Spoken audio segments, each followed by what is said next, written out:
Fala, fiotes, tudo bom? Belezinha com vocês, firmeza? Então vamos hoje aí para mais uma aulinha de botânica, né? A nossa última aula a gente estava falando de movimento com crescimento, a gente falou de tropismos, agora a gente vai começar num oferecimento da Biozel Presentes para você. Vamos lá, então a gente vai falar agora de um outro tipo de movimento vegetal. Movimento esse que não tem a ver com crescimento, tá?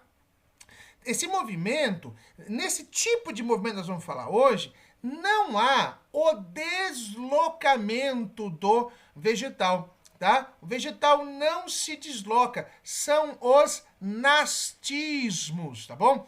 Então a gente vai ter aí movimento do vegetal, mas sem que haja um deslocamento dele para alguma região, tá? Por exemplo, a abertura de uma flor, tá? O fechamento de uma flor na tentativa, de uma flor não, de um conjunto foliar, na tentativa de buscar novos nutrientes, tá? É uma coisa sensível ao toque, tipo a dormideira, a gente encosta o dedo nela e ela fecha as folhinhas, né? Então é esse tipo de movimento que não envolve crescimento e nem deslocamento. Esses são os nastismos, tá bom? Lembrando que nos tropismos a gente tinha um tipo de movimento associado a crescimento onde era irreversível, porque uma vez que cresceu não tem como descrescer, né? Se é que essa palavra existe. Aqui não. Nos nastismos a gente vai ter um movimento reversível. Esse movimento pode ser reversível. A gente tem exemplos aí de certas flores que abrem durante o dia e se fecham durante a noite, ou vice-versa, tá? Então aqui o movimento é reversível, beleza? Então é o seguinte, ó, quando esse movimento, quando o estímulo que desencadeia esse movimento sem deslocamento é a luz, a gente vai chamar de fotonastismo. Se for algum componente químico, quimionastismo. Se for o contato, e mais especificamente o contato em uma folha, tá? Se o contato é numa folha e essa folha, por sua vez, se move sem haver deslocamento, nós vamos chamar de seismonatismo, tá bom? E se o contato ocorre em algum pelo sensitivo, tá? A gente vai chamar de tigmonastismo. Esse contato no pelo sensitivo vai desencadear um movimento sem deslocamento. Nós vamos ver nos exemplinhos adiante. Tá bom, queridos? Então, fotonastismo, luz, quimionastismo, substância química, seismonastismo é o contato em folha e tigmonastismo é o contato em algum pelo sensitivo. Beleza? Firmão, joinha? Então vamos que vamos, queridos. Olha lá. Vamos pro próximo slidezinho aqui. Então, o fotonastismo. Dá uma olhada na nossa linda e maravilhosa florzinha desabrochando aí diante dos seus olhos num arquivozinho GIF, né? Então, o fotonastismo, o estímulo é a luz. É a luz que promove a abertura ou o fechamento. Peraí, cuidado. Vamos tomar muito cuidado aqui. Quando a luz promove a abertura do botão floral, a gente vai chamar de fotonastismo. Dá uma olhadinha aqui no cantinho, eu fiz uma observação, ó, aqui no seu cantinho, ó, ali embaixo, ó, aqui, ó, aqui embaixo, lá embaixo, tá vendo? Lá embaixo, ó, tem uma observação. Por quê? Porque quando a luz estimula o fechamento do botão floral, e isso pode acontecer, não é mais fotonastismo, é nictinastismo. Então tem que tomar cuidado, tem diferença, viu? Se a luz estimula a abertura do botão floral, fotonastismo. Se a luz inibe, ou seja, se a luz ela promove o fechamento do botão floral, aí a gente tem nictinastismo, tá bom? O nictinastismo é muito comum na dama da noite, né? A dama da noite que tem um perfume delicioso, super gostoso. Eu tenho na minha casa, aqui no meu pomar, tenho duas baita dama da noite bem grandona. Nossa, quando elas dão flor, isso aqui fica um perfume só, cara. A coisa mais deliciosa que tem. Então, ó, não vai me esquecer, hein? Fotonastismo é quando o botão floral abre devido à presença da luz. E nictinastismo é quando o botão floral fecha devido à presença da luz. Repara que a luz é o estímulo nos dois. Ela, quando estimula a abertura, fotonastismo. Quando estimula o fechamento, nictinastismo. Tudo bem? Belezinha? Ficou claro agora? Vamos para o próximo. Vamos dar uma olhadinha no nosso próximo slide. Olha lá. Quimionastismo. O que você está vendo aqui é uma plantinha chamada Drosera sp. Muito cuidado, porque na internet, se você for procurar Drosera, aparecem vários tipos, várias plantas carnívoras, tá? E normalmente aparece uma que o nome tá errado, né? Sabe aquela que fecha assim com a mosquinha dentro? A mosquinha entra aqui e ela fecha, sabe? Então, tem muita imagem dessa plantinha cujo nome é Dionia, tá? Só que com o nome errado na internet, com o nome de Drosera. A Drosera é essa aqui, ó. A Drosera é essa aqui que você está vendo, tá? E a Drosera, ela apresenta quimionastismo. O que é isso? Quando um inseto pousa sobre essa florzinha, sobre essa estrutura responsável pela captura de um insetozinho, o que tem formando o inseto, né? O inseto tem um exoesqueleto, a parte de fora. O que tem ali? Quitina. Lembra? Quitina. O exoesqueleto é feito de quitina. A quitina é uma substância química que, quando em contato com a estrutura capturante, a estrutura que captura da flor, né? O apêndice que captura na flor, essa química do inseto estimula o fechamento da planta.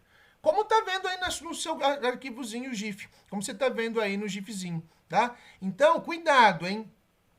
Essa daí é a Drosera sp, não é a Dionia, tá bom? E ela apresenta quimionastismo, tá? Ocorre o fechamento radial dessas folhas transformadas para realizar a captura do inseto, né? Por conta de um estímulo químico. Nesse exemplo, que estímulo que nós estamos falando? A quitina. A quitina estimula, tá? Estimula esse fechamento radial. Tudo bem? Só lembrando, plantas carnívoras fazem fotossíntese, hein? Cuidado, hein? A planta carnívora, ela usa insetos para suprir as necessidades que ela retiraria do solo. Só que nesse caso o solo é muito pobre, então ela não consegue retirar água e sais suficiente desse solo. Aí ela faz uso da predação, né? Obtendo insetos, por exemplo. Tá? Não tem nada a ver com não fazer fotossíntese. É uma planta e, como tal, faz fotossíntese, sim. Belezinha, meu querido? Joia? Vamos ao próximo, fofinhos. Vamos lá. Vamos mais uma. Aqui, ó. O próximo monastismo é o seismonastismo. Palavrinha difícil de falar, eu sei, terrível. Mas dá uma olhada. Essa aqui é a mimosa púdica. Toda vez que você toca, se você encostar a mãozinha nela, ou mesmo se você aquecer, acender um isqueiro rapidinho, não vai me queimar, coitadinha da planta. O que acontece? Ocorre um movimento sem deslocamento das suas folhas, tá? É como se ocorresse um pequeno fechamento das folhas, dá para ver aí direitinho. Repara que esse movimento é lento, é um movimento lento. Tá? O seismonastismo é um movimento causado pelo contato, o estímulo é o contato, é um movimento lento e ocorre geralmente nas folhas. As folhas é que apresentam esse tipo de movimento, tá bom? Nesse caso aí a gente está vendo um movimento dorsal, né? Um movimento dorsal, beleza? Anterodorsal, né? Para frente e no dorso, né? Anterodorsal. Tudo bem? Belezinha? Firmeza, joia? Então, ó, seismonastismo é um movimento causado pelo contato, lento e normalmente ocorre em folhas. Fechou? Tranquilinho? Vamos pro próximo. Fácil isso, né? Não tem muito o que sofrer com isso daqui. Essa parte da botânica é bem gostosa, ela é bem levinha, ela é bem tranquila, né? É diferente daquele negócio de histologia, organologia, que é tanto nome, é bem complicado, né? É mais tranquila essa daqui. Belezinha, queridos? Olha lá, vamos pro próximo slide, então. Vamos dar uma olhadinha no próximo slide. Agora, a gente vai falar do tigmonastismo. Qual é a diferença aqui? O tigmonastismo é muito rápido, é um movimento muito rápido, também devido ao contato, tá? Também devido ao contato, e esse contato normalmente ocorre em pelos sensitivos.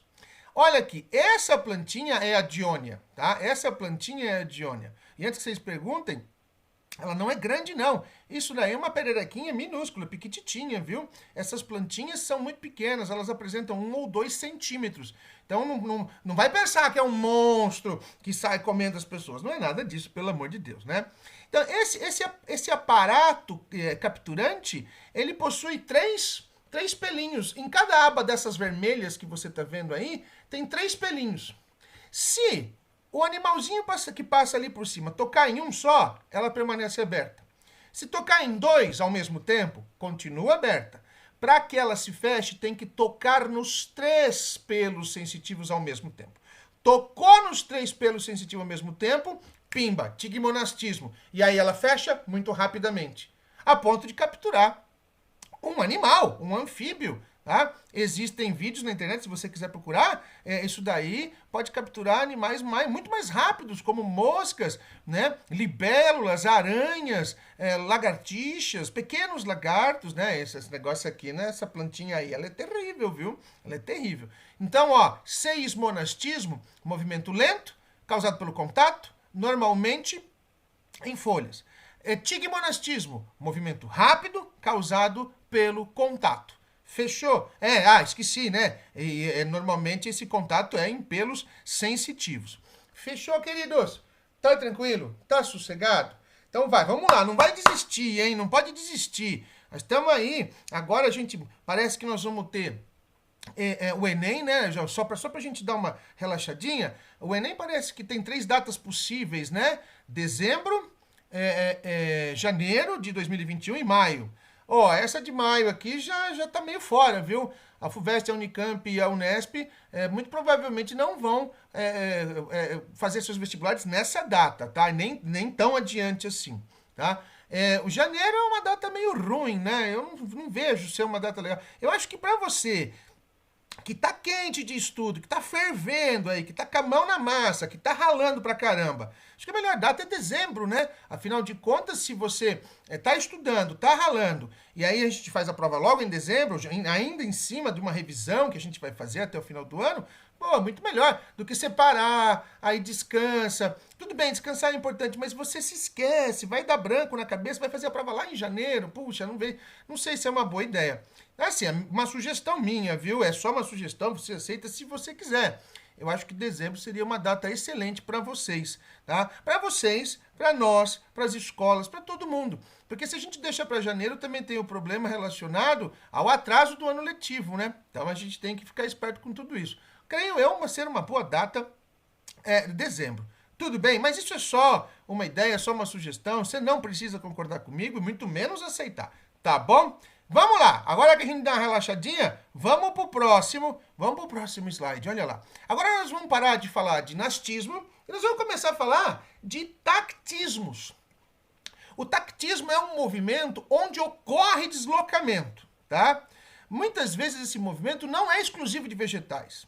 Só que assim, você tem que lembrar que o vegetal em si não se desloca. Tá? A planta não arranca as raízes do solo e sai correndo. Não, a planta não faz isso. Tá? Então, assim, ocorre o deslocamento, mas não é com a planta toda. Tá? É com alguma parte da planta, é com alguma estrutura celular da planta. Nós vamos ver isso daqui a pouquinho. Tá legal? Aqui você tem que tomar muito cuidado para não fazer confusão lá com o tropismo. Daqui a pouco a gente fala sobre isso. Só para lembrar, se o estímulo é a luz, fototactismo. Se o estímulo é como substância química, quimiotactismo. E se o estímulo for a presença de oxigênio, aerotactismo. Lembrando que esse movimento, como não tem a ver com crescimento, ele também é reversível. É um movimento reversível. Firmeza, joinha, tranquilo. Vamos pro próximo slide, queridos, olha lá. Então aqui, o fototactismo. O que você está vendo aqui nesse gifzinho, são células vegetais. E isso que você está vendo se movimentar aqui são os cloroplastos. É Por incrível que pareça, os cloroplastos eles não ficam fixos dentro da célula vegetal, eles se movem, tá? Se movem sempre em direção, sempre tentando encontrar uma camada de luz aceitável. Por que eu disse isso? Porque se a luz for muito intensa, os cloroplastos não querem ficar lá. A luz intensa demais causa a morte da célula, o ressecamento, a desidratação, pode destruir as estruturas proteicas, né? Pode aumentar a temperatura e causar desnaturação das proteínas responsáveis pela fotossíntese. Agora, existe a necessidade de uma dose de luz correta para que a fotossíntese ocorra sem nenhum problema. Vocês devem ter aprendido em fotossíntese os fatores limitantes da velocidade de fotossíntese, né? Um deles é a temperatura. E lembra, a luz é uma onda eletromagnética energética que pode causar o aumento da temperatura. Então, ao contrário do que muita gente pensa, quanto mais luz, melhor para a planta, não é assim. Dependendo da espécie da planta, você precisa de uma quantidade de luz correta, né? Você tem planta que precisa de mais luz mesmo. São as plantas heliófitas. E sim, tem planta que precisa de ficar na sombra. São as plantas umbrófitas. Tá legal? Então, olha só. Os cloroplastos, quando expostos a uma luz muito forte, dá uma olhada aqui no nosso esqueminha, ó. Luz muito forte, esqueminha B. Uma luz muito forte, eles procuram se esconder desse excesso de luz, porque isso pode causar danos a eles, né? Então eles ficam todos perpendiculares a um raio de luz, ó. Eles tentam se esconder desse raio de luz quando está muito forte. Já quando a luz é amena, a luz é ideal para a realização da fotossíntese, beleza, eles voltam a se distribuir de maneira equitativa dentro das células, tá? Então, se você prestar atenção, nesse fototactismo, o excesso de luz promove o quê? Promove a fuga dos cloroplastos desse excesso de luz. Eles não querem tomar tanta luz. Olha aqui, eles estavam distribuídos de maneira equitativa dentro das células vegetais e quando o excesso de luz vem, elas procuram evitar esse excesso de luz. Então aqui o estímulo luminoso faz com que elas procurem evitá-lo. O excesso de estímulo luminoso, os cloroplastos querem evitar. Então a gente vai chamar isso de fototactismo negativo. Tá? Fototactismo negativo. Rolou deslocamento dos cloroplastos? Sim. Foi do vegetal inteiro? Não. Tá? Então quando é um movimento onde tem deslocamento, mas não é o vegetal inteiro. Tá? Pode ser alguma estrutura celular ou alguma estrutura do próprio vegetal. Lembrando que não envolve crescimento isso daqui, hein? Pelo amor de Deus. Tá joia? Olha aqui, ó. Próximo slide, queridos. Vamos pro próximo. Lembra que a gente falou lá em briófitas e pteridófitas que elas dependem da água para a reprodução? Por que mesmo que elas dependem da água para a reprodução?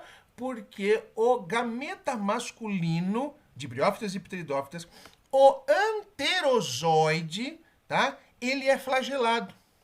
E ele precisa nadar ao encontro da oosfera. Por isso que depende da água. Lembra disso? E aí você podia me perguntar, né? Como é que o anterozoide encontra a oosfera? Como é que ele acha o arquegônio? Como é que ele entra no arquegônio? Como é que ele fecunda a oosfera num monte de água que pode acontecer por conta de uma chuva, por exemplo? Como é que ele faz isso? O lance é o seguinte. A oosfera, juntamente com algumas células do arquegônio, liberam uma série de compostos químicos, normalmente hormônios. E esses hormônios ficam, lógico, muito mais concentrados na região próxima a esse arquegônio, na região próxima a essa oosfera, e mais diluídos quando o negócio vai um pouco mais para trás, né? Quando espalha por ali, pela região. Esses hormônios acabam por atrair o anterozoide. Então o anterozoide percebe esses hormônios nessa lâmina de água e vai seguindo esses hormônios, né? É lógico, na tentativa de encontrar a maior concentração desses hormônios. Quando ele encontra a maior concentração desses hormônios, ele chegou lá na boca da botija do arquegônio, né? E está pronto para entrar na oosfera e fecundá-la. Então aqui o composto químico gera um movimento um movimento a seu favor. Tá? Então, o objeto de movimento, no caso o anterozoide, ele vai na direção do composto químico. tá? Ele se movimenta com deslocamento na direção do estímulo, que é químico. Por isso, quimiotactismo. Quimiotactismo. Belezinha? Facinho? Ó, aqui a gente até tem, ó. Dá até pra gente fazer uma recordaçãozinha das brioftinhas, né? Então aqui o gametófito, né? O gametófito masculino, o gametófito feminino. Lembrando que a gente tem aqui nos gametófitos masculinos o anterídeo, dentro do anterídeo tem o anterozoide. No gametófito feminino a gente tem o arquegônio, dentro do arquegônio a oosfera. Quando bate a lâmina de água, esse anterozoide vai encontrar a oosfera nadando através da água e seguindo o rastro de compostos químicos que o arquegônio e a oosfera vão liberar no ambiente, tá? Então ele segue esse rastro. Se ele vai na direção do rastro químico, quimiotactismo positivo. Tá legal, fofinhos? Futuros universitários, tá tudo tranquilo? Vamos pro próximo aqui, ó. Olha aqui o nosso próximo slidezinho. Aerotactismo. Aqui não tem a ver com vegetal, mas eu não quis deixar passar. Tá legal? Aerotactismo é o seguinte: bactérias aeróbicas. Então, se elas são aeróbicas, quer dizer que elas fazem respiração celular utilizando oxigênio. Tá? Elas são aeróbicas, então elas usam oxigênio. Essas bactérias, normalmente, se deslocam, elas vão se deslocar, tá, em direção à região onde elas encontrarem uma maior concentração de oxigênio.